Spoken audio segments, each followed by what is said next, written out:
¿Qué hubo? Bienvenidos y bienvenidas a este nuevo capítulo de Literatus, el número 56 de este podcast que sí, sigue cabalgando por el género del cuento y en el cual siempre se habla sobre la vida de los y las autoras que le metieron duro a esto del género del cuento y a la literatura.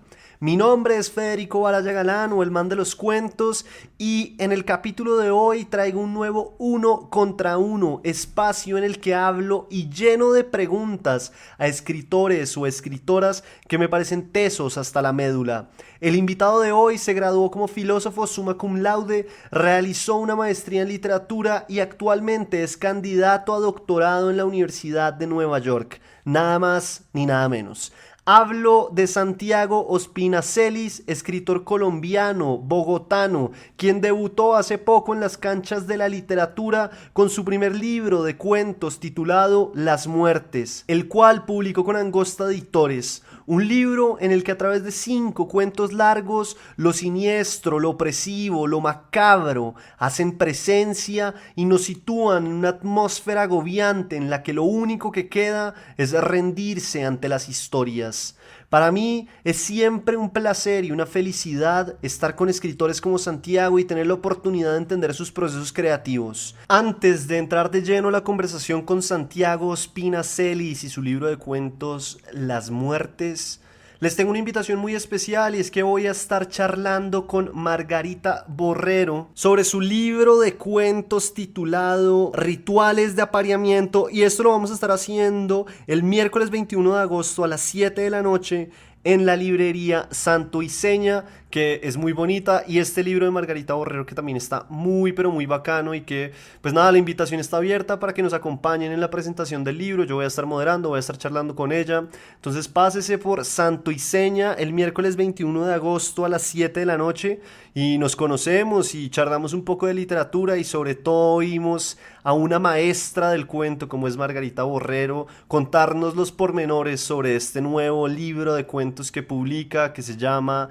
Rituales de Apareamiento. Entonces ya saben, los espero por allá. Y con eso dicho, entremos de lleno a este capítulo y a esta charla con Santiago Ospina Celis, primero oyendo uno de los cuentos que hace parte del libro y el cual se llama La Broma, el cual es un cuento largo pero que merece la pena ser oído de principio a fin porque está buenísimo, más si por ejemplo a usted le gusta o es fanático de los temas de asesinos seriales. Bueno, este cuento seguramente va a resonar o le va a llamar la atención, así que entremos de lleno. Bienvenidos y bienvenidas.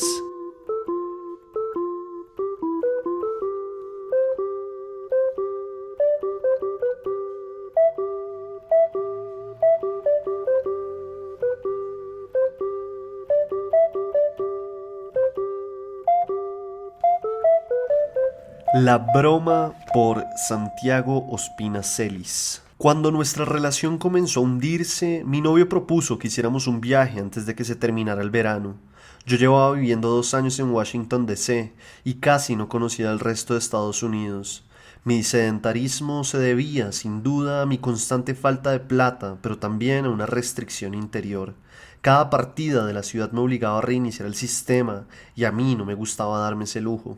Para sobrevivir en este país yo dependía justamente de tener miles de ventanas abiertas, de nunca perder de vista los desafíos constantes. Las absurdas tareas diferidas y las interminables negociaciones conmigo misma que se iban acumulando semana tras semana. Era fastidioso este ruido, pero llenaba cada instante de mi vida e indicaba sin falta cuál debía ser mi próximo paso. Viajar anulaba todo esto. Al regresar, yo andaba lela y confundida por días, aprendiendo a vivir de nuevo en un país extranjero. Antes de emigrar tampoco viajaba mucho por Colombia. Había pasado toda mi vida en Santa Rosa de Viterbo y solo conocía algunas partes de Tunja y Bogotá. Mis padres criaban cerdos para vender en municipios de la zona y no nos quedaba tiempo para irnos lejos de vacaciones. Cuando no estaba en el colegio, yo tenía que trabajar en la granja de mi familia. En general, disfrutaba el trabajo, pero había una tarea que detestaba: evitar que las cerdas mataran a los lechones recién nacidos cuando estos se le arrimaban para buscar calor. Como las dimensiones de las jaulas son tan reducidas, a veces las cerdas aplastan a sus crías al cambiar de posición. Algunos lechones alcanzan a chillar de dolor por varios minutos, pero las madres no les hacen caso. Han oído chillidos en las demás jaulas por tanto tiempo que se han vuelto indiferentes. Yo no le contaba nada de esto a mi novio. ¿Cómo lo hubiera entendido si ni siquiera sabía dónde quedaba Boyacá? En su mente yo era prácticamente igualita a una paisa de Medellín, cuando a mí me parecía que entre una paisa y yo no había nada en común. Eric no era sensible a estas diferencias. Había crecido en Dallas. Uno de sus tíos había jugado béisbol para un equipo de las grandes ligas. No había sido un jugador famoso, pero su salario le había alcanzado para comprar una casa de descanso en Florida. Si las cosas hubieran sucedido de otra forma, no mencionaría el dato de su tío. Creo que me hace frívola e interesada. Y la verdad es que yo había olvidado la existencia de ese pariente rico, así como olvidé tantos detalles menores de la vida de Eric. Pero tras una pelea, a él se le metió en la cabeza que la mejor solución para nuestros problemas era pasar una semana en la casa de su tío en Florida. En la fantasía que me describió, pasearíamos por los Everglades y me llevaría a conocer el mar.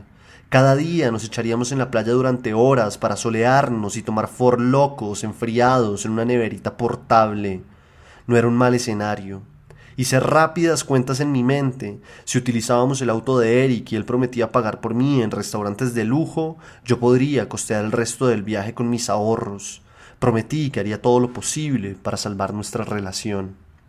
Salimos de Washington a las 4 de la mañana. El trayecto duraba casi 17 horas.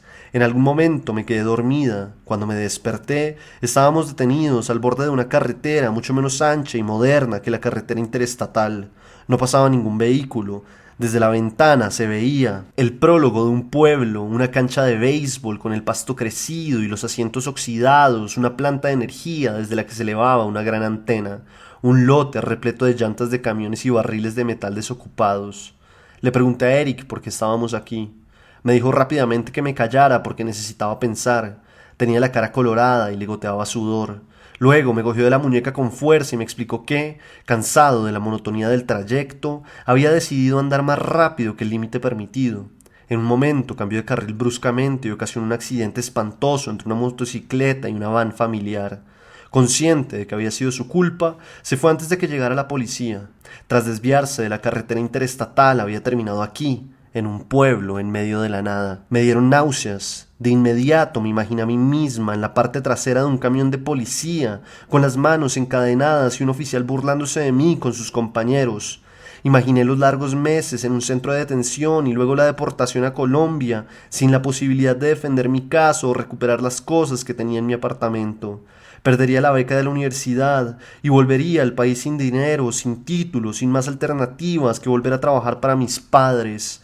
Fuck, fuck, fuck, comenzó a gritar Eric mientras zarandeaba el timón. Traté de convencerme de que a lo mejor si abandonábamos el carro aquí nadie se daría cuenta porque no sabrían quién iba conduciendo. A lo mejor nadie había alcanzado a anotar el número de la licencia. Tal vez yo podría pasar unos meses en la casa de una prima en Nueva York, esperando a que se calmaran las cosas. En el momento en que sacaba el celular para llamar a mi prima, apareció una patrulla de policía conduciendo en sentido contrario. Se movía a una velocidad normal y apenas se fijó en nosotros. No se detuvo al pasar a nuestro lado. Miré a Eric, confundida. Se estaba riendo. Baby, don't be so naive. De vez en cuando Eric hacía bromas de este tipo, se inventaba situaciones falsas en los momentos menos oportunos, no decía una palabra de su plan y luego saboreaba la cara que una ponía. Poseía un talento monstruoso para inventarse historias, pero esta era la primera vez que me jugaba una broma de ese tipo. Por lo general, el blanco de sus invenciones eran sus amigos cercanos o completos desconocidos. Resultó que había algunos problemas con la suspensión del carro y necesitábamos asistencia.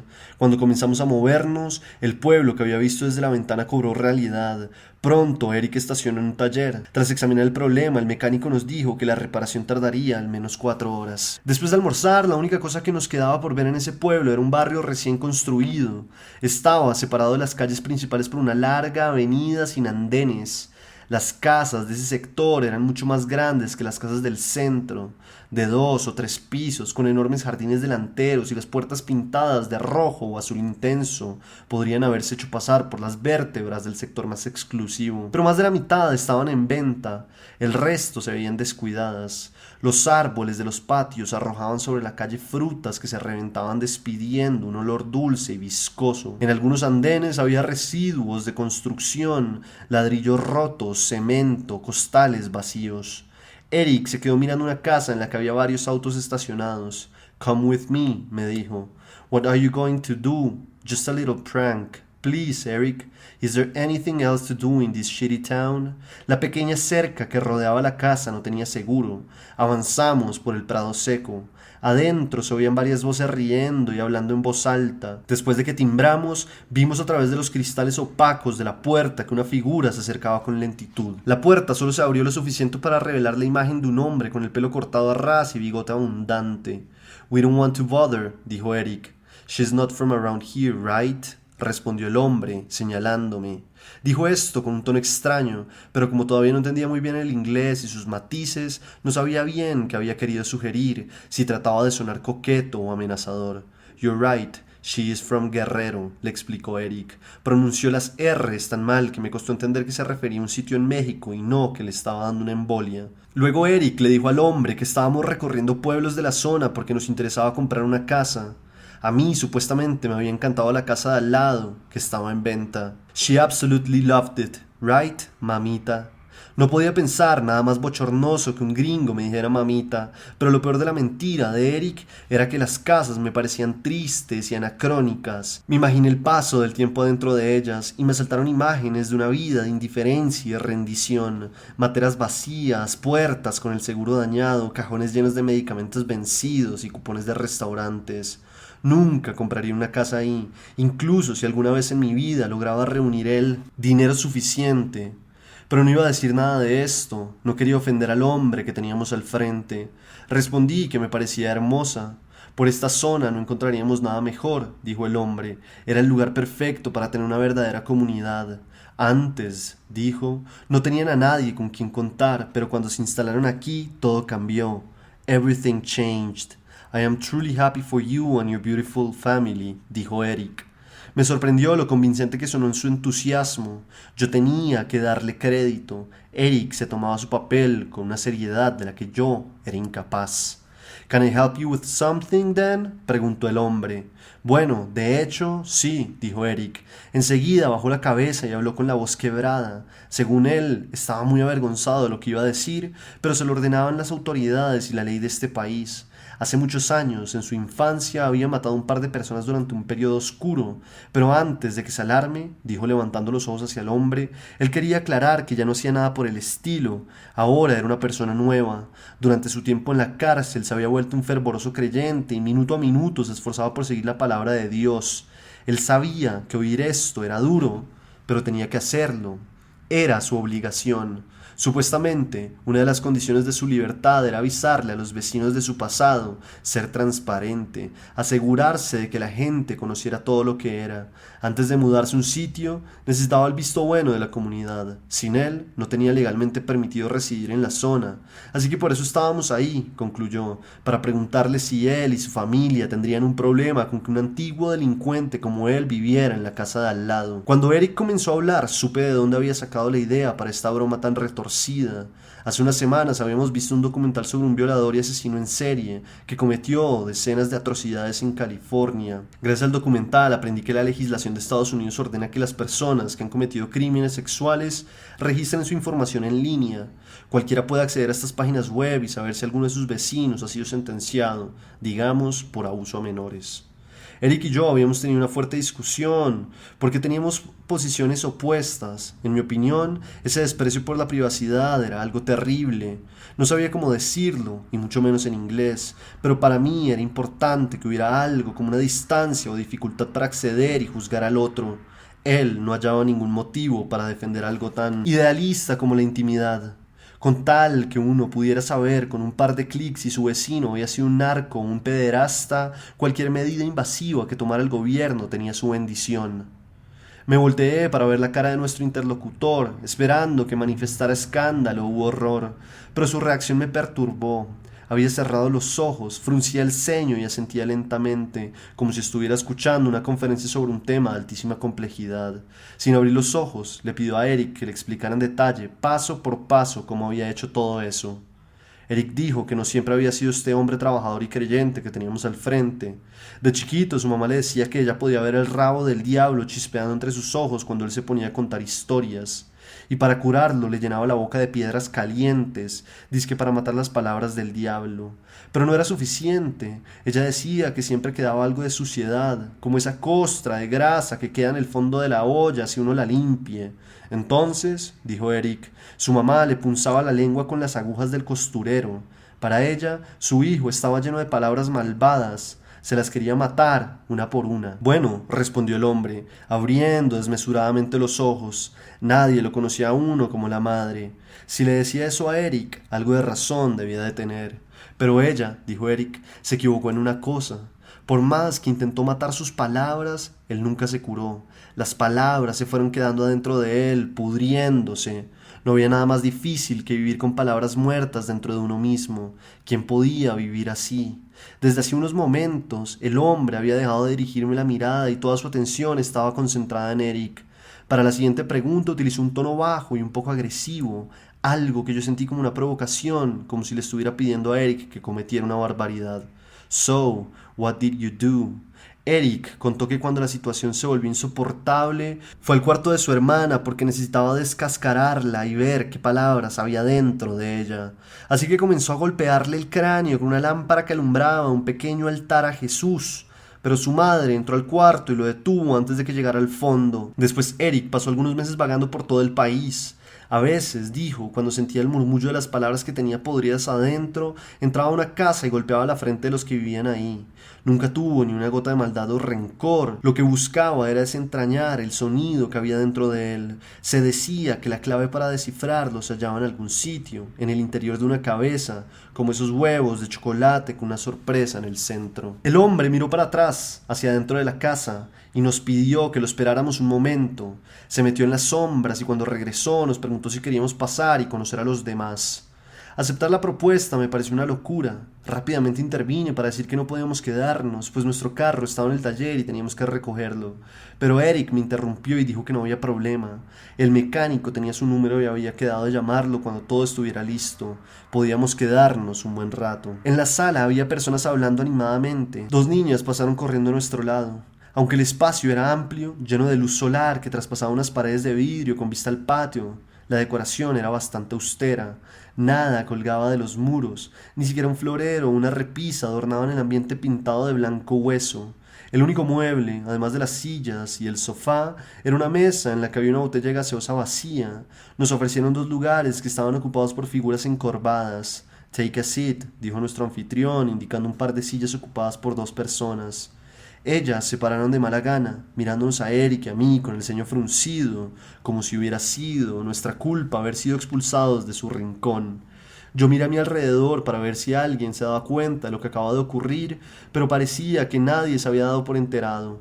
Me senté con la cabeza baja. Quería evitar la mirada feroz de la persona cuyo puesto había reemplazado, una mujer de apariencia frágil que se protegía la barriga como si estuviera embarazada. Pronto varias voces comenzaron a pasar cerca de mí, incluyendo la voz de Eric, pero por unos momentos simplemente me concentré en el siseo del aire acondicionado, embelesado por la fluidez de su brisa, que sumía mi mente en un atontamiento agradable. Llegó hasta mí una voz preguntándome si quería tomar algo. La pregunta había sido repetida 2, 3 veces y cuando levanté la cabeza me di cuenta de que mi actitud estaba creando una incomodidad espesa, pero me importaba poco lo que pensaran estas personas de mí. Supuestamente era la esposa de un asesino, ¿no? Nada me haría quedar bien. Respondí que me tomaría una cerveza. En ese momento el anfitrión interrumpió la conversación y le pidió a Eric que les contara a los demás lo que le había dicho antes de entrar a la casa. Eric volvió a contar el cuento que se había inventado, pero no narró la historia exactamente como se lo había relatado a nuestro anfitrión. La segunda vez, ante este público extraño que, sorprendentemente, lo miraba con alegría, expandió el cuento, adornándolo con detalles y revelaciones anticipadas, en voz baja y a veces casi a los gritos, con pausas en sus momentos más escabrosos tenebrosos y simulaciones de vergüenza, de arrepentimiento, describiendo con minuciosidad la forma en la que un cuerpo se estremece y revienta cuando está al borde de la muerte. Tan pronto como Eric comenzó a hablar, los adultos ordenaron al par de niñas que se quedaran quietas y prestaran atención. Ellas siguieron las instrucciones y se sentaron cerca de él en el piso y con las piernas cruzadas. Cualquier otra persona hubiera visto en este comportamiento algo chocante, pero Eric estaba demasiado metido en su papel como para notarlo. Saber que se tomaban sus bromas en serio lo ponía eufórico, lo sacaba de sí, y más cuando esta audiencia le seguía el juego, haciéndole preguntas, aparentemente cautivada, soltando expresiones de estupefacción. Cuando terminó, yo ya no podía aguantar la farsa un segundo más. Le pedí que habláramos en privado en la cocina. "What's wrong with you?", dije, tras comprobar que no podían oírnos. "What do you mean?", respondió, haciéndose el idiota. Le dije que era muy raro que esta gente quisiera saber cómo supuestamente había matado a un montón de personas. Lo mejor era fingir que teníamos que irnos porque había surgido algo urgente. "¿Y qué íbamos a hacer hasta que arreglaran el daño de la suspensión?", me preguntó. Aún faltaban como mínimo 2 horas para que el auto estuviera listo. "¿2 horas qué?", repitió. "Tendríamos que pasar en un restaurante gastando de su dinero". Luego me dijo que estas personas lo habían tratado mejor que como lo había tratado mi prima cuando fuimos a visitarla a Nueva York. El comentario de mi prima era injusto, pero no era el momento de tener esa pelea. Yo tenía miedo de lo que nos pudiera ocurrir si descubrían la mentira. Solo quería que no nos pasara nada malo, le dije. Me dijo que era una paranoica. ¿Qué nos podía suceder? Nuestros anfitriones eran personas familiares, gente de bien, tenían hijas pequeñas y trabajos corrientes, eran hospitalarios y generosos porque él había sido honesto y no había ocultado el pasado. Tal vez yo no me había dado cuenta, añadió, pero había hecho esta broma para probar un punto. Quería demostrarme que esa fijación romántica que yo tenía con la privacidad simplemente no funcionaba. El problema de fondo era que yo era muy odiosa. Siempre que conocía a una persona nueva, especialmente si era gringa, encontraba algo malo en ella. Luego me agarraba de ese detalle para criticarla y sentirme superior. Así me había comportado con cada uno de sus amigos. Consideré la posibilidad de irme y dejar botado a Eric en esa casa, si tan contento lo ponía a pasar el tiempo con esa gente. No hubiera sido difícil encontrar cualquier lugar para esperar, aunque me tocara gastar algo de dinero.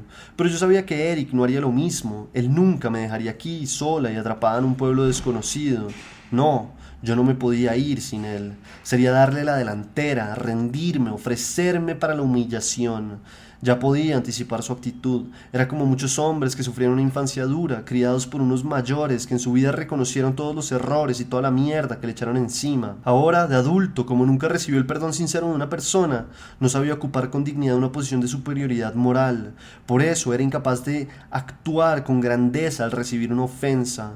En los próximos días buscaría cualquier excusa para echarme en cara que lo dejé botado, secretamente feliz de ser el dolido, el pobre niño solo. La pesadilla que había comenzado hace unos momentos mancharía el resto del paseo.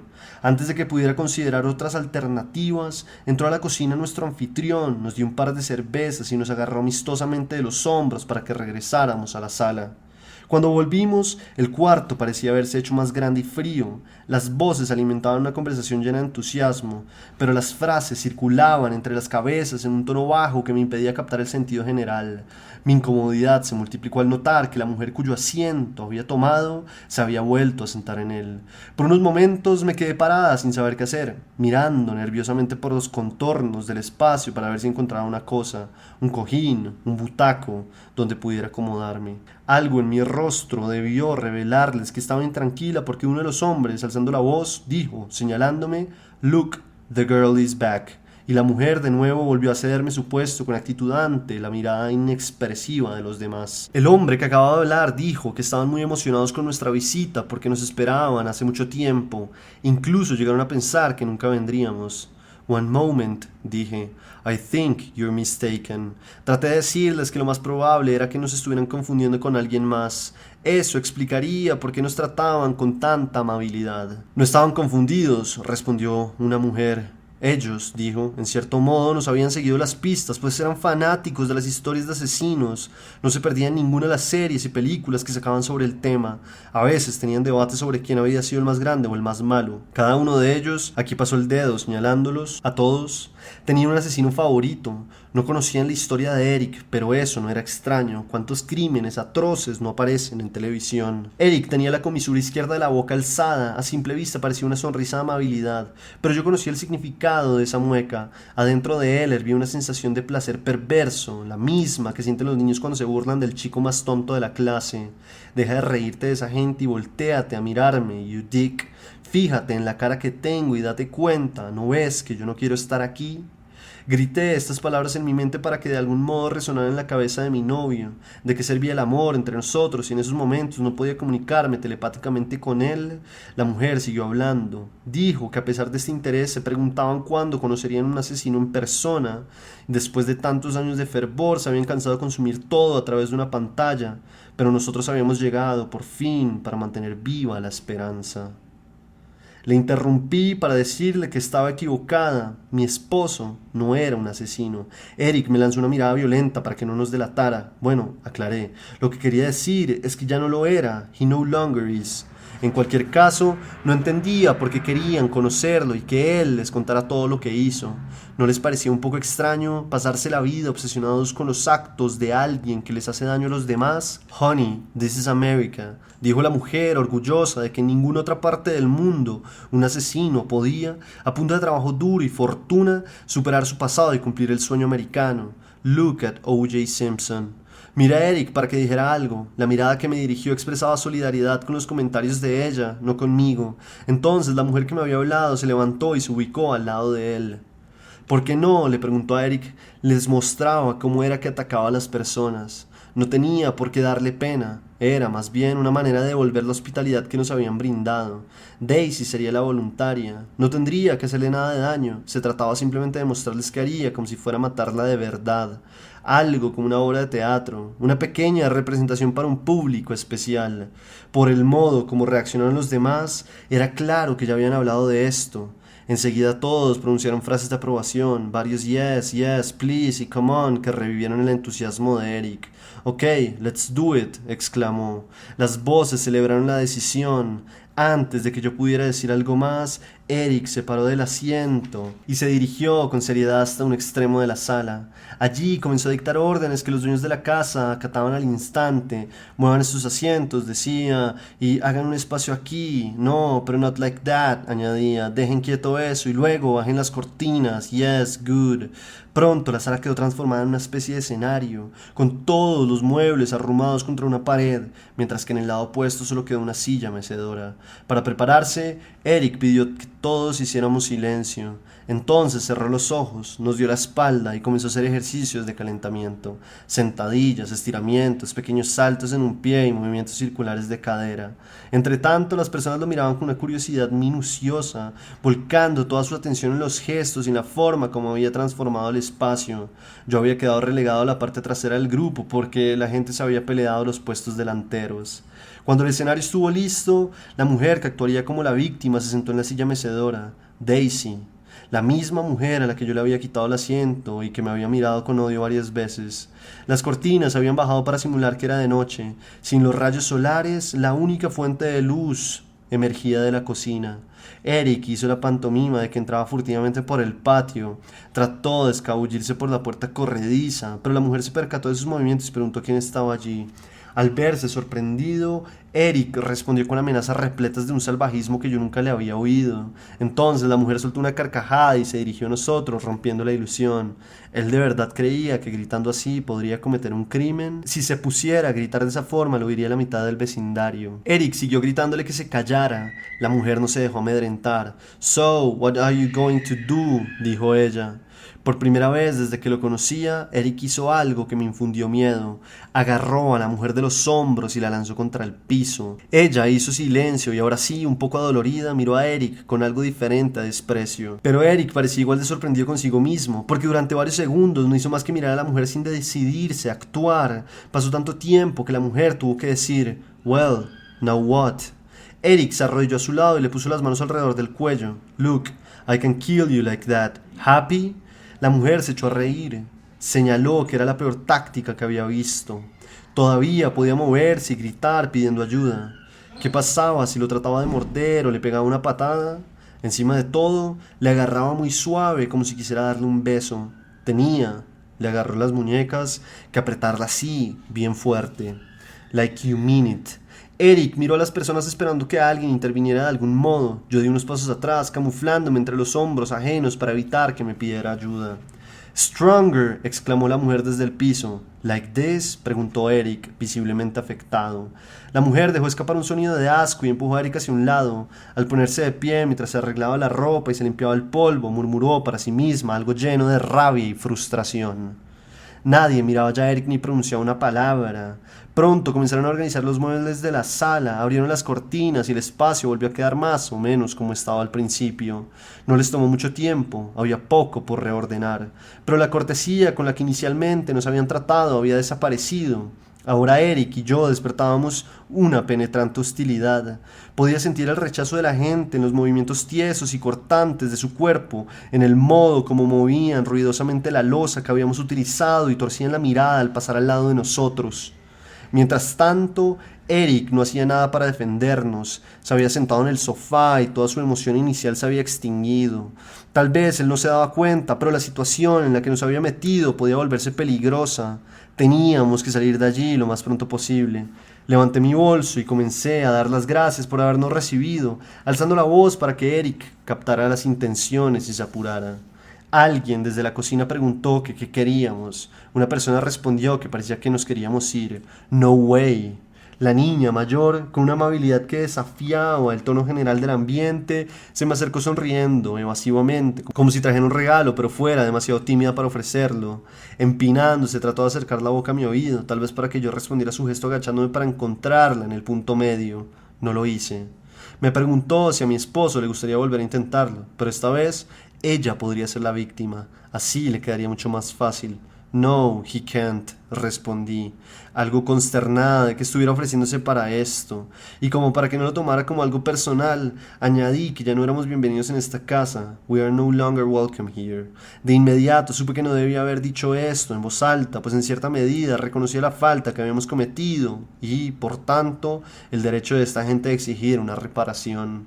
Así parece que lo entendió nuestro anfitrión, pues dijo que todavía no nos podíamos ir porque no lo habíamos hecho.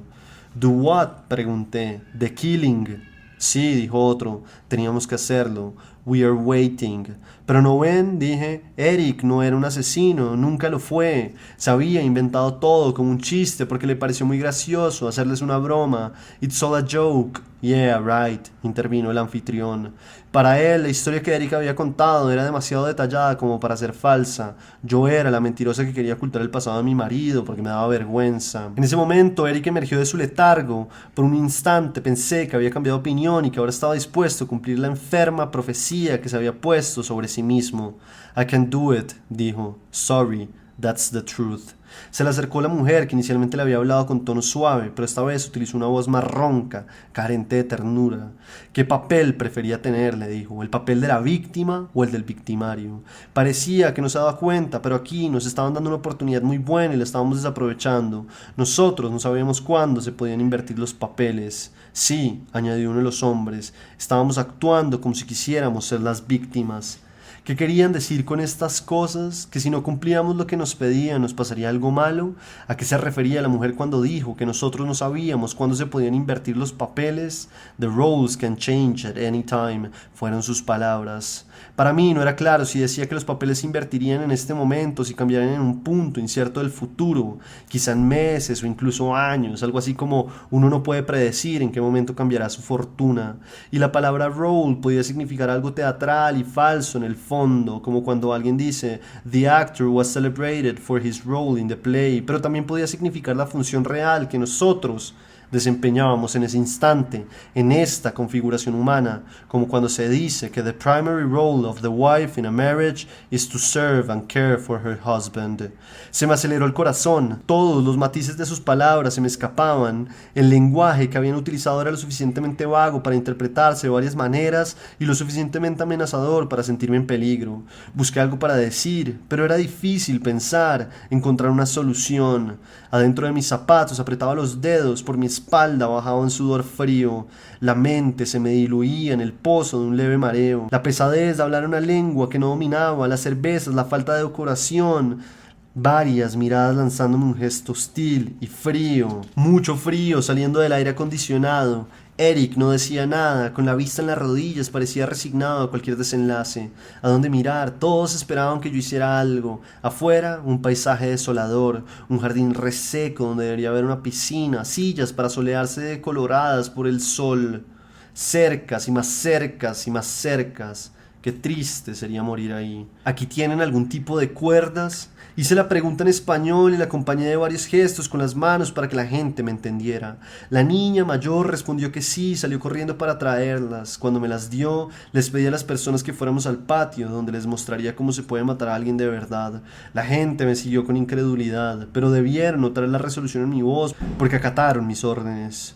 Primero le pregunté a la mujer qué representaba el papel de la víctima, si realmente quería que yo intentara asesinarla. Ella me miró de arriba abajo y respondió, con desconfianza, que sí. Enseguida, sin otro aviso, le golpeé en la cara y aproveché su confusión para atarle los brazos detrás de la espalda. Como trató de liberarse, apreté el nudo con más fuerza y le prometí que le rompería el brazo si seguía moviéndose.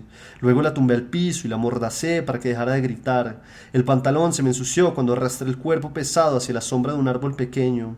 Allí le até los pies por los tobillos, pasé la cuerda por encima de una rama y até la otra punta alrededor de su cuello como un nudo cuya fuerza dependía de la presión ejercida en el extremo opuesto. De ese modo, expliqué a los demás, mientras que la mujer mantuviera los pies levantados, el nudo de su cuello no la apretaría. Si bajaba los pies y los apoyaba sobre el suelo, tensaría la cuerda en su cuello y comenzaría a asfixiarse.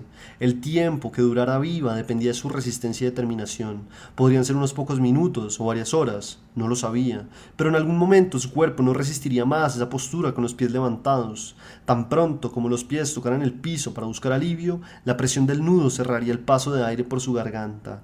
La gente se puso contenta, su semblante cambió e incluso emitieron sonidos de asombro y felicidad. Las niñas se inclinaron para examinar el funcionamiento de los nudos, miraban, señalaban las cuerdas y me hacían preguntas. Uno de los hombres sacó de su teléfono y tomó fotografías de la mujer que se esforzaba por mantener los pies arriba. Con alivio, descubrí que el ánimo general había cambiado de nuevo.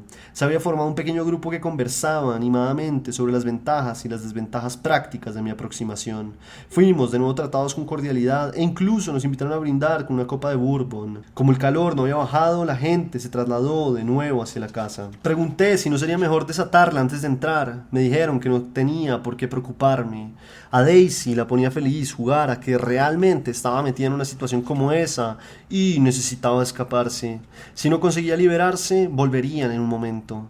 Adentro la gente pareció haberse olvidado del asunto. Pronto comenzó una conversación completamente desconectada de los sucesos anteriores, algo sobre los problemas de financiamiento que tenía que enfrentar el colegio principal, un hilo complicado del que solo podía capturar ideas aisladas. Mientras tanto, la mujer seguía atada fuera de la casa.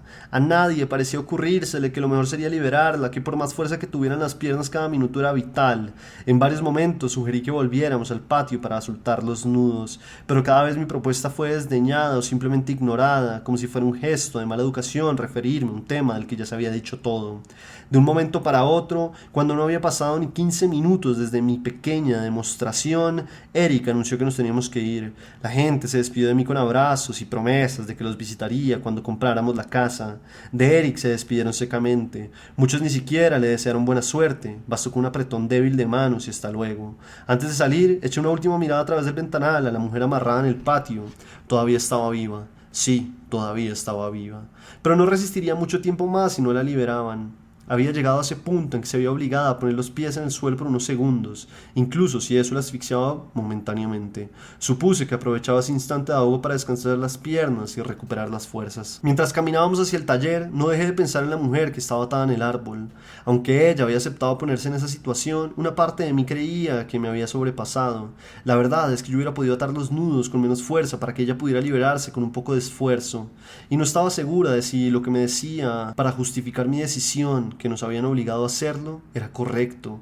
Por momentos lo que Eric me había dicho en la cocina cobraba sentido. No eran más que personas comunes levantando una familia en este pueblo marchito y saturado de luz. Si a lo mejor eran un poco fantasiosos y se aburrían miserablemente, pero ¿qué podrían habernos hecho si no le seguíamos el juego?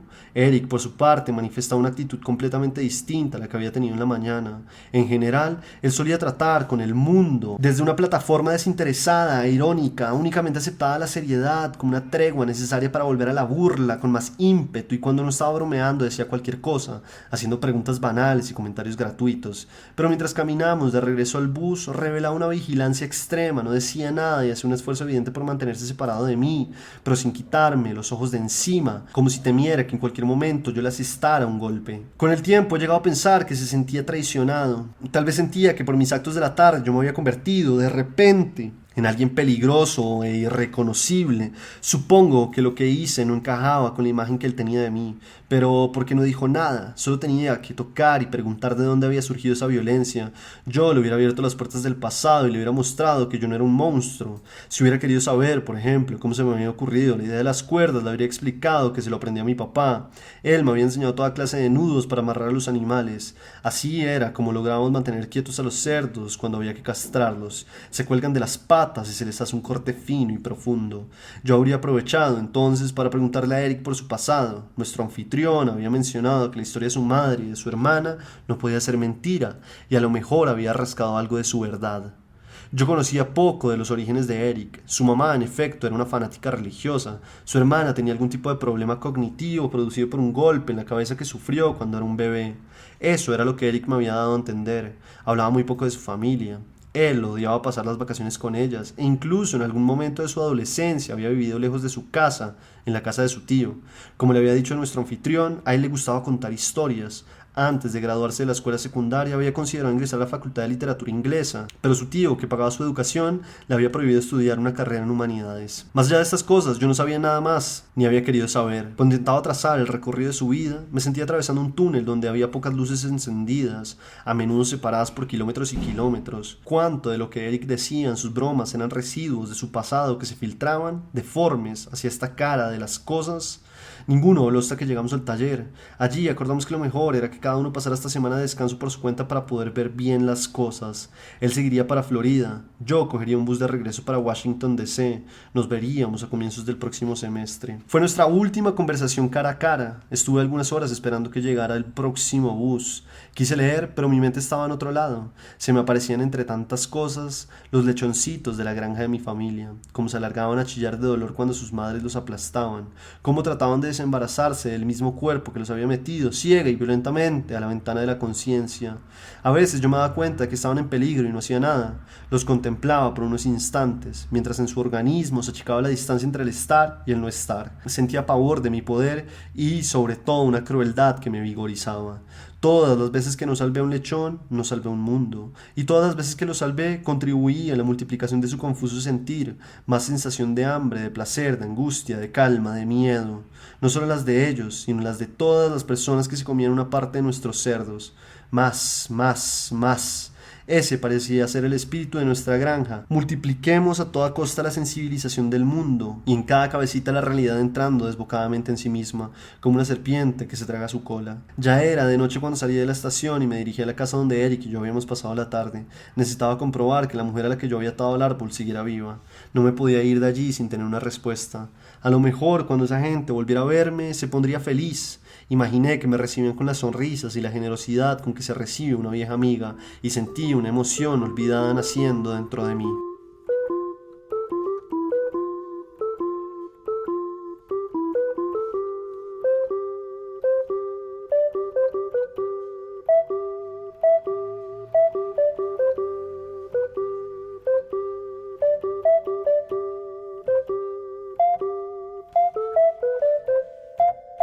Bueno, Santiago Ospina Celis, ¿qué más? ¿Cómo está? La verdad, yo estoy muy feliz de que esté acá en Literatos, pero bueno, ¿usted cómo está? ¿Cómo va todo? Pues muy bien, muy feliz de estar acá. Hace poco volví a Colombia, entonces estoy feliz de pasar una temporada acá. Pues quisiera empezar así de lleno preguntándole una pregunta que es muy clásica acá en Literatos, y es, ¿quién es Santiago Ospina? ¿Quién es para esas personas que de pronto no saben o no tienen el radar? Uy, es una pregunta siempre difícil de responder, ¿no?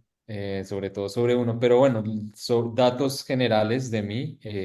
Yo nací en Bogotá y estudié literatura y filosofía en la Universidad de los Andes y actualmente estoy haciendo un doctorado en literatura comparada en la Universidad de Nueva York. Y además de eso, pues yo he sido escrito desde que estoy en la universidad y antes. escrito poesía, narrativa, ensayo, he publicado algunas traducciones y Las Muertes, que se publicó con Angosta, es mi primer libro de cuentos. Sí, Las Muertes, que pues es el libro que nos trae hoy también como a charlar y que vamos a hacer zoom básicamente en el cuento que acabamos de oír, que es La Broma. Pero bueno, ya entraremos a hablar de estos temas. Esta es una nueva pregunta que quiero también porque me la han pedido mucho y es preguntarle, cuando no está leyendo para su tesis, porque seguramente siempre está leyendo para su tesis, ¿qué está leyendo? ¿Qué le recomienda a la gente?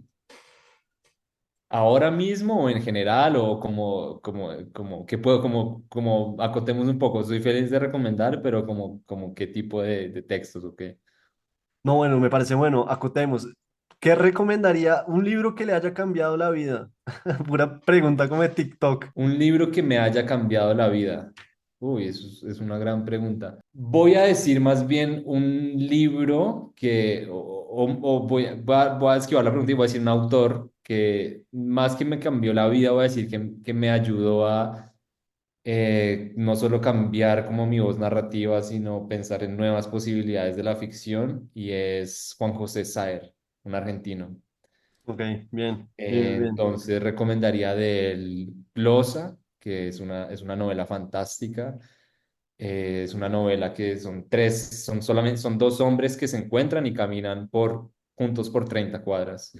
Son tres capítulos y cada capítulo son las primeras 10 cuadras, las siguientes 10 cuadras y las últimas 10 cuadras. Y en ese recorrido de esas 30 cuadras sucede en la vida interior de ellos y narrativamente tantas cosas que diría que ese es como uno de los libros que como que me ayuda a pensar sobre la ficción, sobre la literatura, sobre las nuevas posibilidades. Bueno, eso está muy bueno para que todos lo anotemos. Pero lo primero que yo quisiera saber de Las Muertes, que tiene 5 cuentos largos, pues porque son 5 cuentos largos, es cómo nace este proyecto. A mí me interesa mucho eso y siempre hago esta pregunta porque es como, usted como escritor tenía el proyecto en la cabeza, como en el pensamiento y decía, más o menos quiero crear esto, o usted estaba escribiendo cuentos y en un momento se dio cuenta o cayó en la cuenta de, oiga, tengo varios cuentos que podrían ser un proyecto. ¿Cómo fue eso? No, fue una cosa interesante. Yo comencé escribiendo poesía, todavía escribo poesía, pero no he publicado ningún libro de poesía o más que algunos poemas por ahí como sueltos. Y yo toda mi vida, digamos, entre comillas, toda mi vida, como desde mis años de universidad hasta más o menos cuando tenía 26, 27 años, yo escribía poesía. Leía narrativa, leía cuentos, leía ficción. eh, pero por un lado, no me sentía del todo satisfecho con lo que yo escribía de poesía. No me sentía como, entre comillas, listo para publicar. Y me pasó algo en ese momento, como eso, o sea, para hablar con fechas concretas, esto fue como entre 2018 y 2019. Y es que yo- con la poesía yo sentía que había ciertos temas, como incluso ciertas emociones, ciertos afectos, como por ejemplo el suspenso, lo raro, lo ominoso, lo cruel que yo no podía trabajar en poesía. Y en ese momento yo lo veía más como una especie como de insuficiencia del medio, insuficiencia como de la poesía para hablar de esas cosas. Ahora lo veo más como una insuficiencia mía. Yo creo que una persona que escriba muy bien poesía podría hacerlo. Pero en ese momento dije, bueno, creo que la poesía, por un lado, no estoy pudiendo hacer lo que quiero hacer. Sí, me sentía como que no estaba produciendo lo que yo que quería producir o como al estándar que yo me había puesto. Y en ese momento entonces dije como una especie como de borrón y cuenta nueva, voy a tratar de escribir narrativa sin ningún plan en particular sobre ni un libro de cuentos con cierta unidad ni nada de eso, sino simplemente voy a tratar de poner en narrativa el tipo de temas que yo no podía trabajar en poesía. Y así fue como fue surgiendo el libro y por eso creo que el libro tiene como una atmósfera extraña, un poco, sí, amenazante, ominosa, y como cierta tensión en los cuentos. Y eso se fue dando como naturalmente. Y después, a la par que que comencé de eso, pues golpeó la pandemia y creo que el libro entonces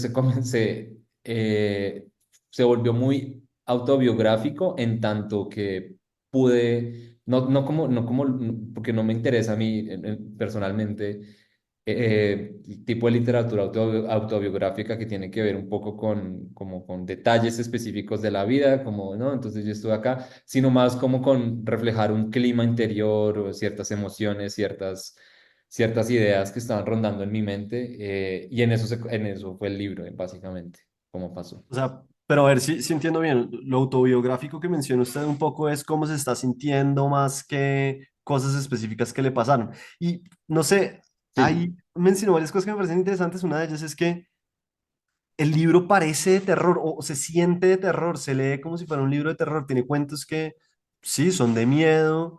Y esa era una pregunta también que yo tenía y era, ¿usted estaba escribiendo terror o también, de nuevo, simplemente era lo que estaba pasando y se escribe y sale así?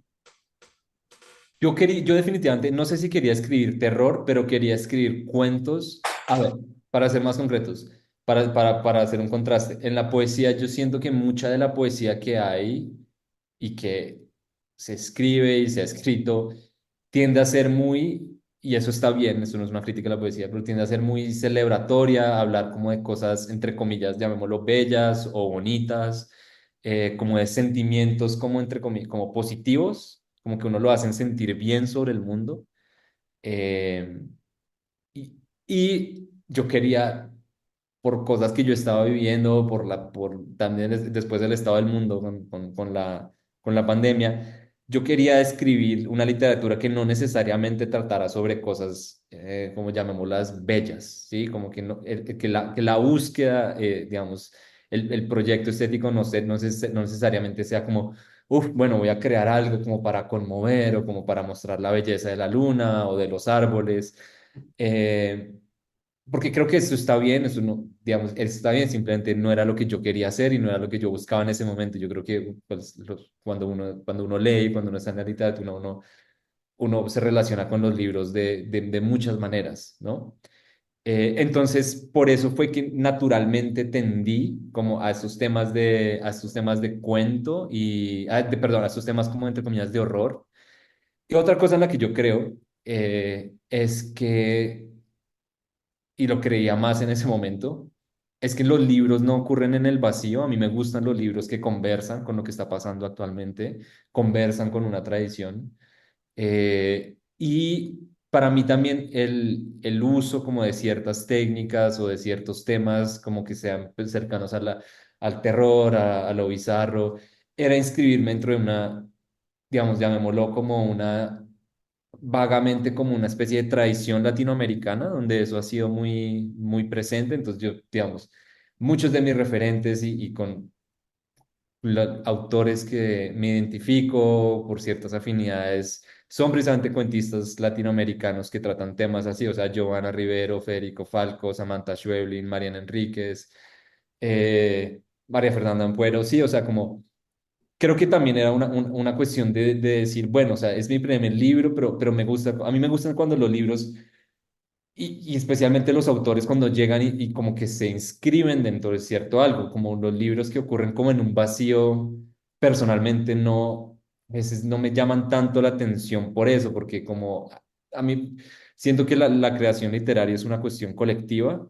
eh, y es lindo como tener ese diálogo completamente, pues no correspondido con esos autores que no me conocen, pero como que yo estoy pensando en ellos, ¿no? Algo así, más o menos. Y a mí me pasó algo curioso, sobre todo con este cuento que leyó la broma, y es que me parece que conversa un poco con Pelea de Gallos de Ampuero. Por ejemplo, estructuralmente me parece que tienen, sí, como similitudes, y eso me pareció muy interesante. Ya entraremos a hablar, pues, de este cuento en específico y esa comparación, pero yo quería preguntarle también ¿cuál es el rol que juega la filosofía? Porque es que usted también tiene un bagaje filosófico. ¿Y cuál es ese rol que juega la filosofía en su escritura y en este libro en particular? Si es que hay alguno, ¿no? Porque de pronto me dice, no, nada, pero sí me gustaría entender eso.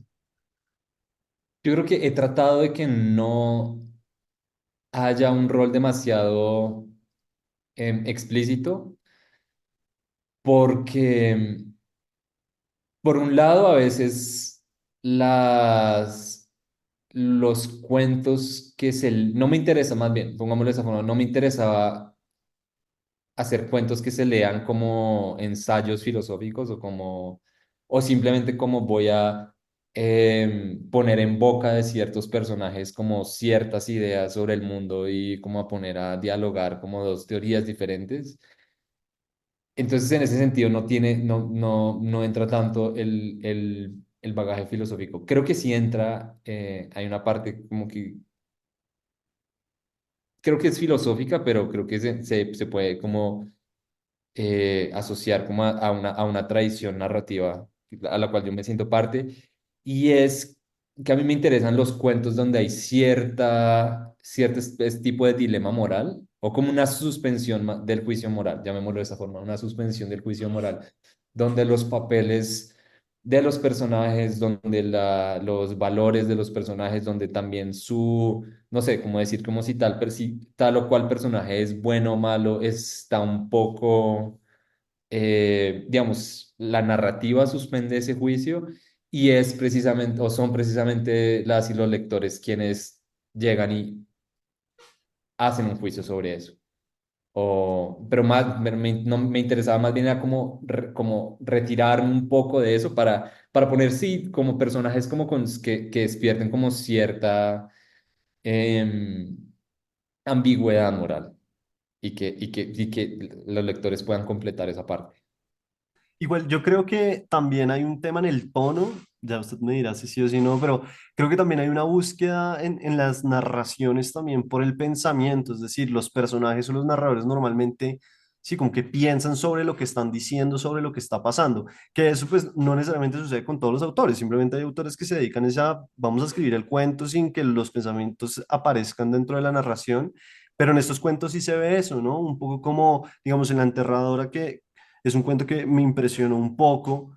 Uno ve a esta mujer que de alguna u otra forma asocia lo malo con lo feo, ¿no? Y dice que las personas feas son malas.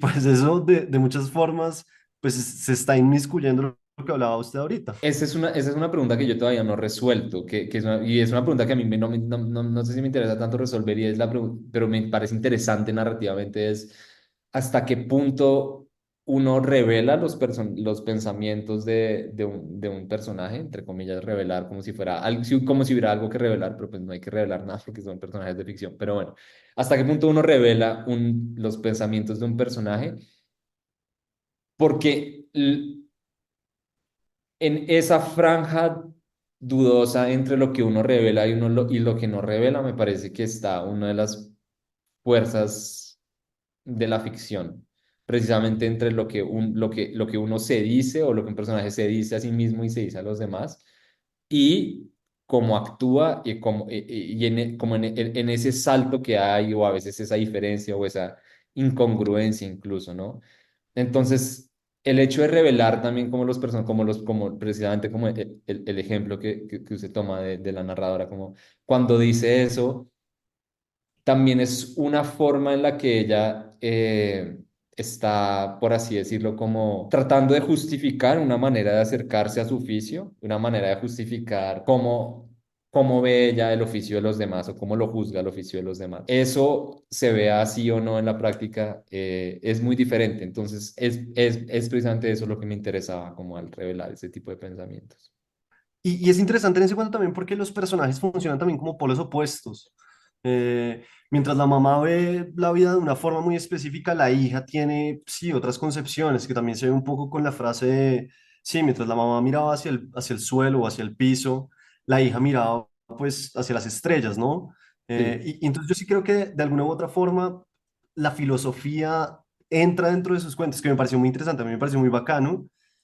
Y pues nada, por eso tenía esa pregunta en este momento, sí, tan específica. Y ya para ir cerrando este primer momento de la entrevista, yo quisiera saber cómo es su proceso de escritura. ¿Usted se sienta y escribe el cuento? O, sí, sí, porque hay personas que dicen, hasta que no tengo el final, no me siento a escribir, o lo tengo que escribir en una sentada y después sí empiezo a arreglarlo. ¿Cómo es el caso con usted? Como pasó con este libro, fue muy, muy diferente. Cada cuento surgió de un proceso distinto, digamos. En términos como de el proceso actual es muy similar, es decir, como que yo todos los días me siento y en ese caso pues me senté como todos los días a trabajar durante cierto tiempo, pero eso es como la parte más anodina del asunto. Pero en el caso de los cuentos, la mayoría de veces yo surgía de una imagen, como quizás porque venía de la poesía, una imagen entre dos personajes o una imagen y a partir de esa imagen empezaba, o bien decir, a pensar, bueno, entonces, cómo es que estas personas que yo estoy viendo en esta imagen, que no sé cómo llegar, cómo podrían haber llegado ahí? Entonces creo que siempre surge de una imagen muy, o sea, en el caso de los cuentos surgió de imágenes muy poderosas. No, Un hombre pero un segundo. arrastrándose. Un segundo ahí, porque es que la gente siempre cuando oye estas cosas y yo las cuento en literatura, la gente es como, pero oiga, eso no es cierto, eso no es posible. ¿Cómo así que la gente parte de una imagen? O sea, me gustaría que ahondáramos un poco ahí también. O sea, ¿se le aparecían imágenes en su vida como caminando y veía una imagen y decía, esto está muy poderoso? ¿O le pasaba, por ejemplo, como a Magela Budúan que nos dijo alguna vez que tenía una imagen que no le salía de la cabeza y no le salía hasta que decidió escribirla? ¿Cómo es eso de escribir a partir de una imagen? Porque es que suena como sí, como increíble, ¿cómo sucede eso? Sí, creo que lo que se está diciendo sobre lo que dice esa escritora es muy similar a lo que me pasó a mí con estos cuentos, como que tenía una imagen, es decir, como literalmente la imagen de alguien arrastrándose en una, como que uno a veces sí, voy caminando o estoy leyendo algo, a mí la lectura para mí también es una gran fuerte de inspiración, estoy leyendo algo y de pronto me llega una imagen de alguien arrastrándose, por ejemplo, y en un apartamento, entonces digo, uff, eso es una imagen que por algún motivo me llama la atención. Entonces ya la tarea entonces es empezar a como a resolver esa imagen, entonces, ¿por qué esa persona estaría así? Cómo llegaron hasta ahí esos personajes que estoy viendo en la imagen. Eh, en términos de los cuentos, me parece que las imágenes, o al menos cuando yo me aproximo a la literatura también, muchas veces lo que yo más recuerdo de los libros son imágenes, son como dos personas caminando por una calle, alguien que dice, sí, como esa, y también la posición, como la posición de personaje respecto a otro, como esa geometría que a veces se da entre unos personajes, como si un personaje está tanto simbólica como literalmente encima de otro, en términos como si alguien está parado en la parte superior de unas escaleras y hay alguien abajo tratando de decirle algo. Ese tipo de imágenes, digo, como hay algo ahí que me llaman, como creo que tiene que ver mucho con los gestos humanos, como hay una belleza en los gestos humanos que es muy linda, como alguien en esas cosas que a veces ni siquiera se dicen, que son como pequeños actos de dos seres humanos o de un ser humano consigo mismo. Y es eso lo que me interesa. Empecemos y entremos pues ya de lleno a hablar de las muertes. Lo primero que yo quisiera saber sobre este libro es por qué se llama Las Muertes.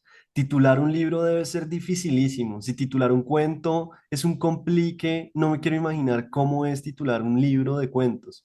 ¿Cómo nace, pues sí, este nombre? Para mí, quizás de las cosas más difíciles fue titular tanto los cuentos como el libro. Tenía una lista muy larga. ¿Cómo surgió? A ver, yo creo que primero que todo hice una lista muy larga. A medida que lo iba escribiendo, y cada vez que venía alguna especie de título, yo lo anotaba. Tengo muchos, como anoto como algún posible título. Y llega un punto en el que yo creo que de mis, entre comillas, yo no creo que yo sea alguien bueno realmente como poniendo títulos. ¿Y por qué lo digo eso? Porque quizás mi gusto en títulos puede llegar a ser, entre comillas, muy clásico. A mí me gustan como títulos como contenidos, al menos era lo que mi gusto en ese momento. Entonces, al final se volvió una cosa como casi como democrática, que hice una lista de finalistas y le empecé a preguntar a mis allegados, a mis amigas y a mis amigos que me leyeron el libro, como, bueno, como, ¿qué opinan de estos títulos? Como necesito que me hagan el favor, de que me digan cuál título les gusta más. Después con mi editor en Angosta. Creo que esa fue la forma en la que llegué al título.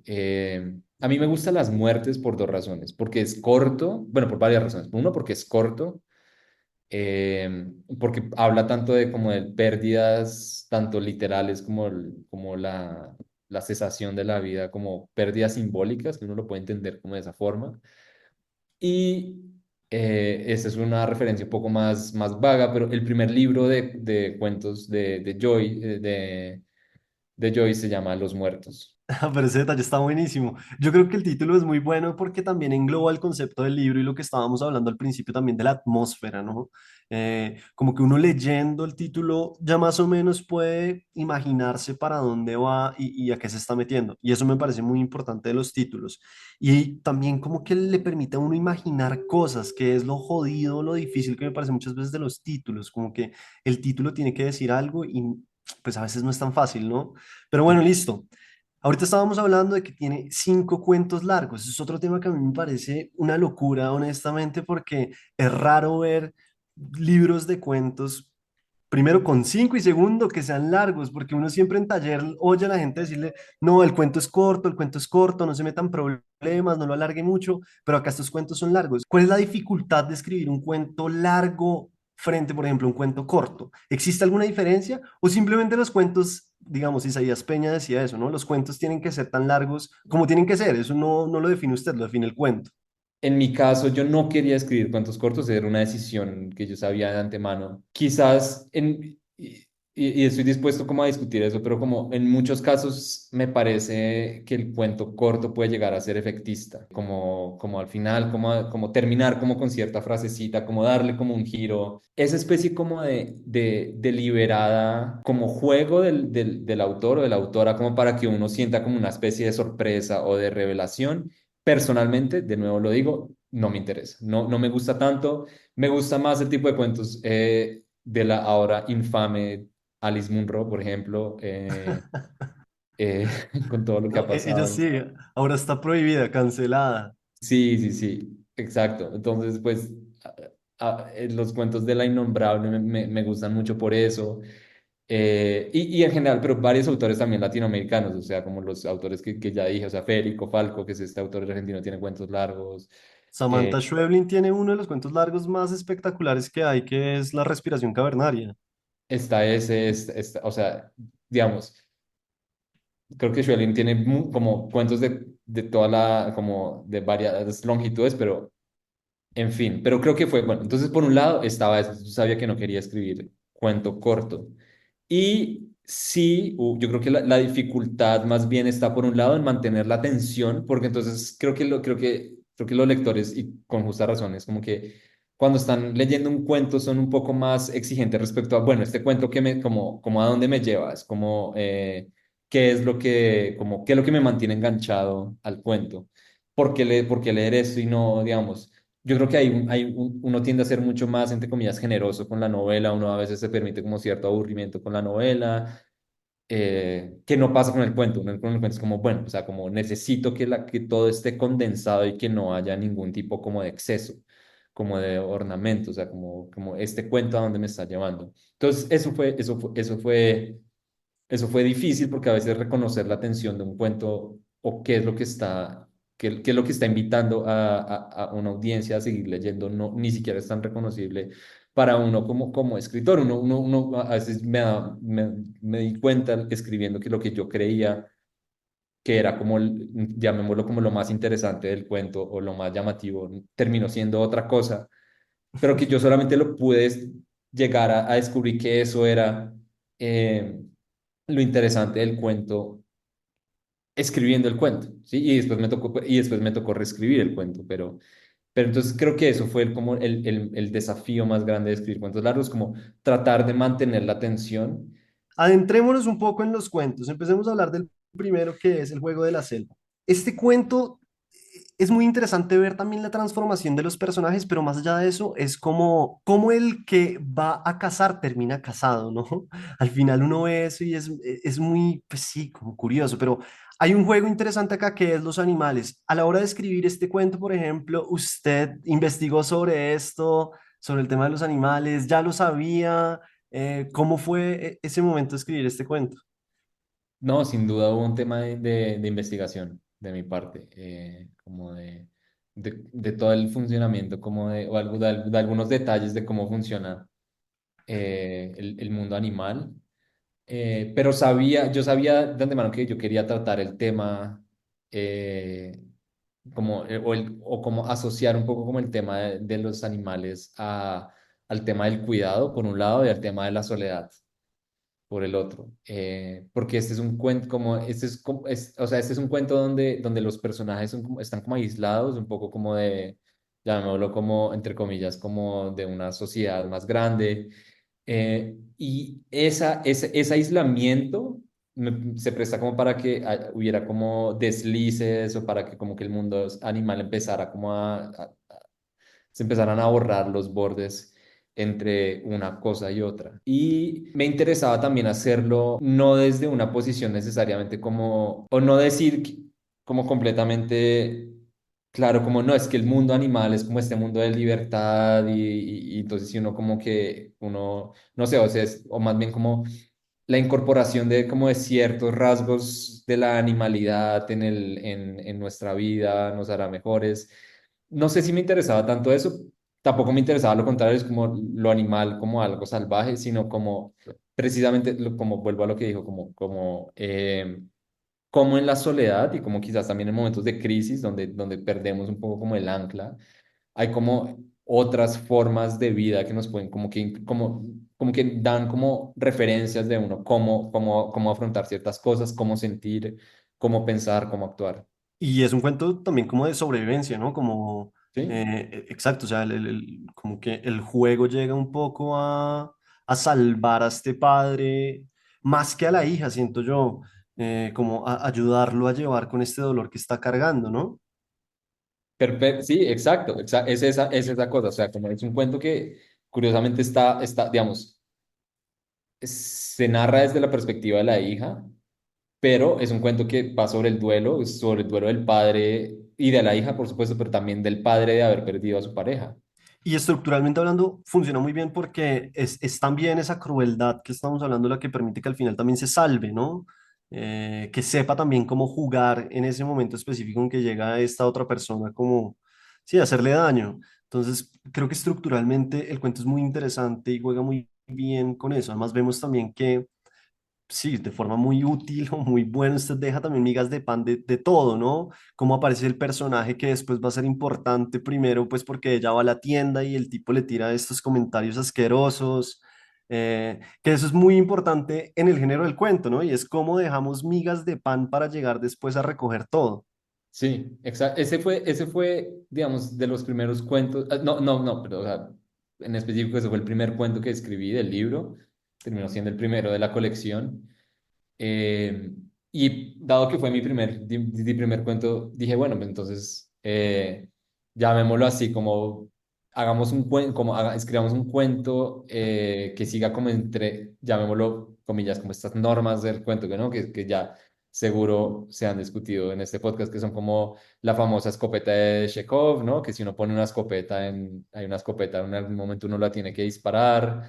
Todo el cuento de las dos historias, que todo cuento narra dos historias, que es como esta famosa tesis de Piglia. Entonces sí, dado que era, de nuevo, como era mi primer cuento, entonces dije como, bueno, o sea, como vamos avanzando de esta forma como muy lenta, pero que cada cosa después tenga relevancia con lo que sigue, ¿no? Como una constelación de cosas que uno cuando al final lo lee y dice, ya entiendo como por qué quizás esto que no tenía tanto sentido antes entra acá. Bueno, se me está acabando el tiempo y no he hablado de la broma, entonces pasemos a hablar de este cuento, pues igual ya veníamos en camino. Es el primer cuento también que vemos lo contrario, ¿no? Los personajes salen a, pues sí, como a andar la carretera, pues. Y hay varios temas en este cuento que me parecen interesantes. Uno, también volvemos a hablar de sobrevivir, pero en un término que me parece distinto y es sobrevivir como extranjero. O sea, vemos a esta mujer que dice, necesito de alguna u otra forma salvar mi relación. Y si este viaje que va a hacer con su pareja, pues puede ayudar, hagámoslo. Y también es interesante ver que salen de viaje, pero también es como meternos en, de alguna u otra forma, esto que está tan de moda, las películas o las series de asesinos en serie, ¿no? Entonces como que nos metemos también un poco en eso. Al principio hablábamos, o yo le decía que me parecía que se parecía un poco este cuento, pues no se parece en realidad, solo como que conversa con Pelea de Gallos de María Fernanda Ampuero. ¿Por qué? Porque al inicio hay un detalle específico de la mujer que va a ser muy importante después, ¿no? Para que ella logre salvarse. Em, ¿había algo de ese cuento ahí o simplemente fue pensado, sí, desde otro lado y se están hablando sin darse cuenta? Yo creo, no, o sea, hay algo ahí. Yo creo que yo leí el cuento de María Fernanda Ampuero después de que yo escribí este cuento. Eso no quiere decir de que el cuento haya nacido como de la nada y de una inspiración. No, no, no, para nada. De hecho, ese cuento es el cuento que tiene más referentes. Yo tengo más referentes en mente. El primero de ellos se llama A Village After Dark, que es un cuento de Kazuo Ishiguro. Y el otro cuento es de un autor británico que se llama M. John Harrison y es un cuento que se llama Doelea. Así, no sé cómo se pronuncia bien, pero así se pronuncia en español, Doelea. Y si alguien lee esos cuentos va a ver que este cuento está basado en en esos cuentos. Es un extranjero llega a un lugar y le pasa algo y después se va. Y esa es la forma, digamos, como, ese es como el resumen, entre comillas, de la trama a muy grandes rasgos de lo que pasa en esos dos cuentos y en mi cuento. Yo quería escribir algo sobre un extranjero que llega a un lugar y después se va de ese, entre comillas, se va de ese lugar. Digamos, es como una especie como de tránsito por un sitio y en esa breve ventana pasan cosas que nos revelan como detalles sobre el pasado del personaje y sobre también el lugar, ¿no? Y después yo leí Pelea de Gallos, el libro y el cuento. Creo que ya cuando yo ya había escrito este cuento y creo que sí me ayudó a pensar un poco pensar la relación que tenía la personaje principal con su pasado, pero eso era algo que ya estaba ahí. Y a mí pues, me pareció muy bacano también ver este personaje masculino que es un adulto niño, ¿no? Al que le sale mal su jugadita y termina convertido y reducido totalmente a ser un niño.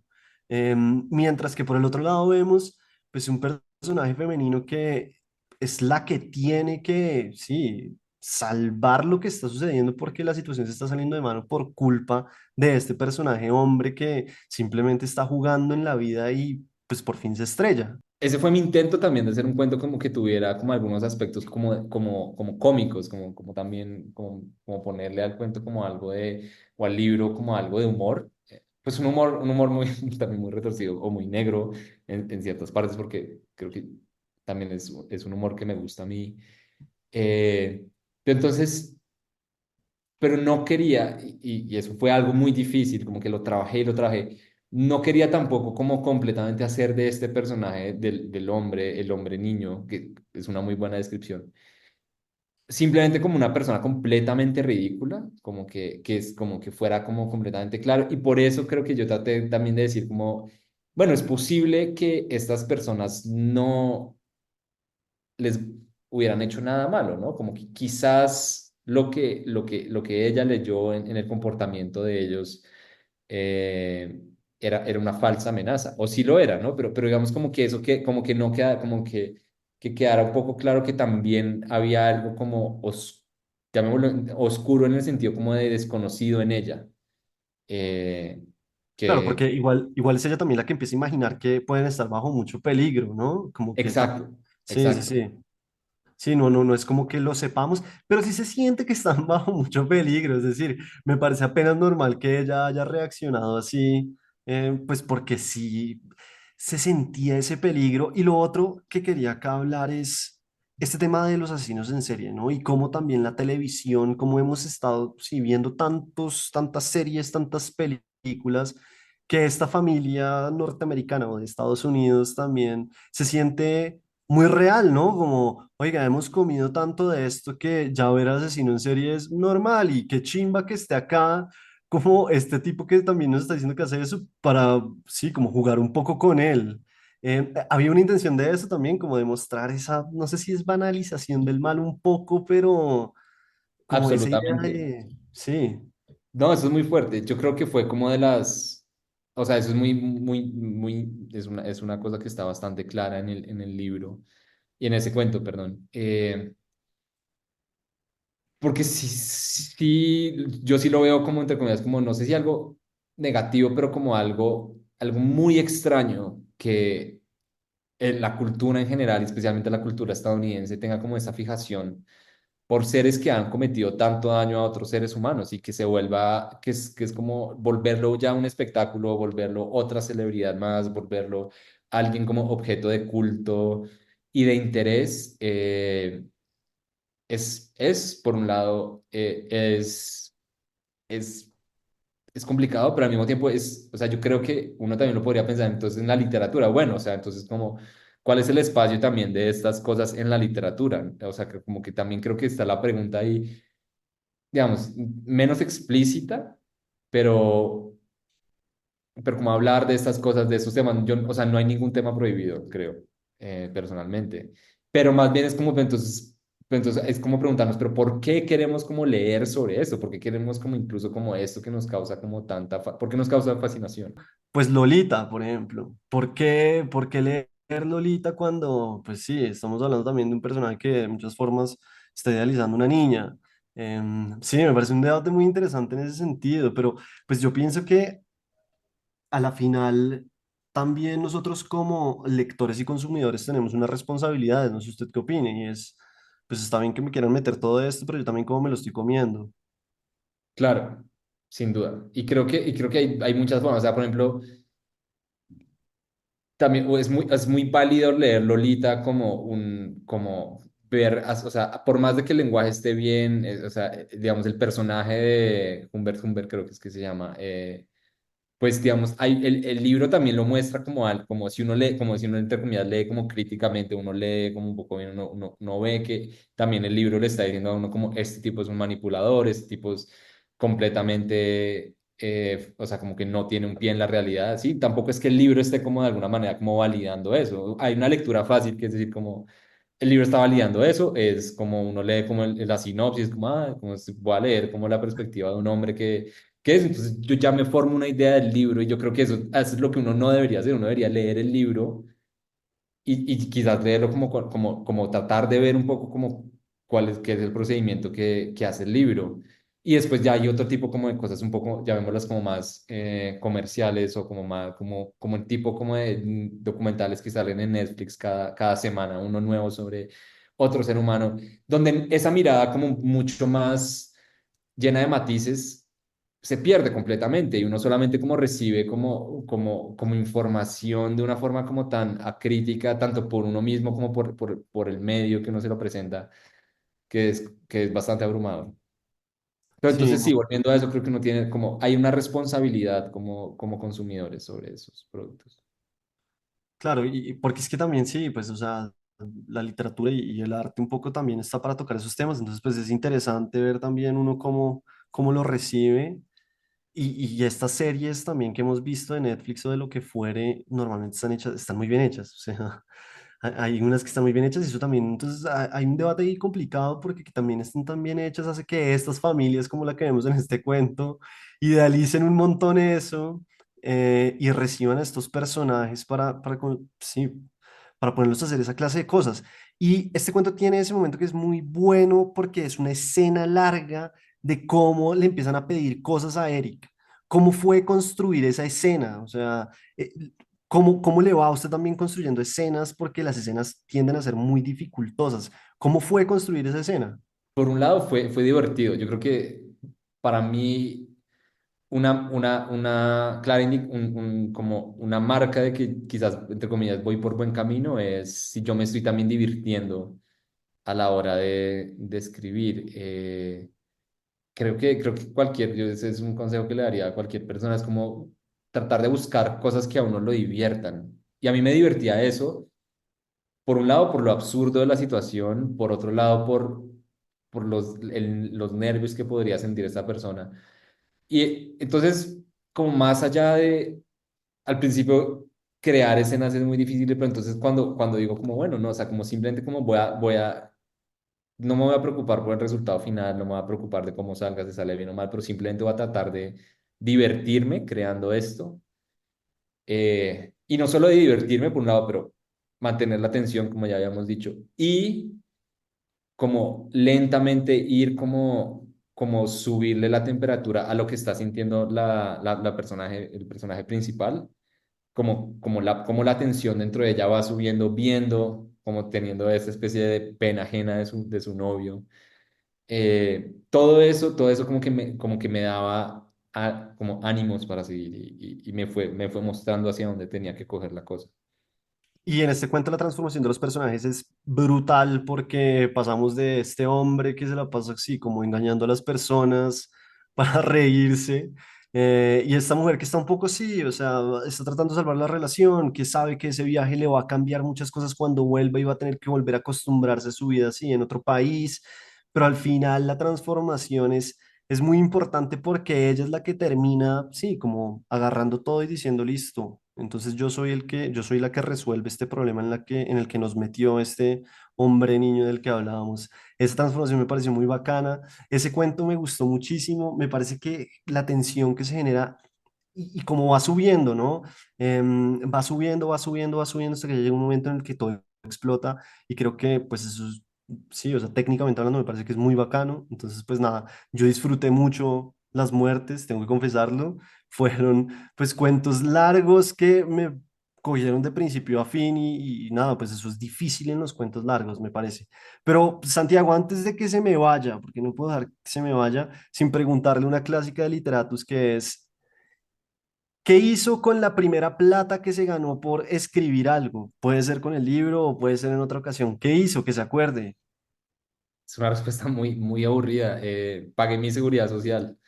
Me Como acá en gustó. Colombia. Acá en Colombia, sí, porque yo tengo una beca en Estados Unidos, pero pues es una beca, afortunadamente no me toca como poner de mis ingresos para pagar mi doctorado, pero es una beca pues realmente no es muy alta, o sea, me alcanza para vivir en Estados Unidos. Entonces lo primero que hice con la plata fue como pagar mi seguridad social como independiente aquí en Colombia, como la EPS y la pensión. Y creo que eso es como la respuesta más honesta y más aburrida que quizás ha habido en el podcast. No, pues ha habido de todo, desde Luis Miguel Rivas que fue y se fue de fiesta, María Fernanda Ampuero que también nos dijo que básicamente vivir porque era la única forma, pero nada, eso está muy bueno. Y yo creo que nada, pues la invitación también para las personas y para todos los que nos oyen es que compren Las muertes de Santiago Espina Celis. Es un libro de cuentos pues muy bello, a mí me parece que es muy bello, la gente dirá, pero ¿por qué bello? Pues me parece que está muy bien escrito, tiene mucha técnica, mucha maestría. Entonces, pues nada, agradecerle por este libro, por este espacio y pues antes de irse preguntarle qué viene. Está trabajando en más cuentos, quiere una novela, le está metiendo la poesía de nuevo, ¿cómo va eso? En este momento estoy escribiendo una novela, una idea de un cuento que me di cuenta que ya ni siquiera daba para un cuento largo, como que necesitaba un poco más de espacio para desarrollar, también como liberarme un poco de esta, entre comillas, presión como de tener la atención del lector, que es como te necesito acá atrapado en el cuento, como dije antes, como la novela, como el medio de la novela permite como ese más, como ese exceso un poco como de la voz narrativa donde uno se entrega como a estas, eh, como altos y bajos como de la narración. Entonces estoy escribiendo eso, estoy escribiendo una novela y quiero también repetir lo que dije antes, que estoy muy agradecido con usted, Federico, como por el espacio. Me parece que Literatus es un contenido muy chévere y muy importante. Así que gracias y ánimo. Como que lo siga haciendo por mucho tiempo, más bien. No, muchas gracias por el ánimo, me parece que está bueno, sí, también, porque, claro, sabemos que este mundo de la literatura es difícil, pero bueno, también es una chimba y estos espacios son muy enriquecedores. Creo que usted es el segundo autor que tengo de primer libro. El otro también era Angosta, entonces pues nada, a mí también me parece una chimba eso. Y bueno, pues nada, agradecerle y seguramente estaremos en contacto. Muchas gracias, Santiago. Claro que sí, Federico. Muchas gracias y un saludo a todos.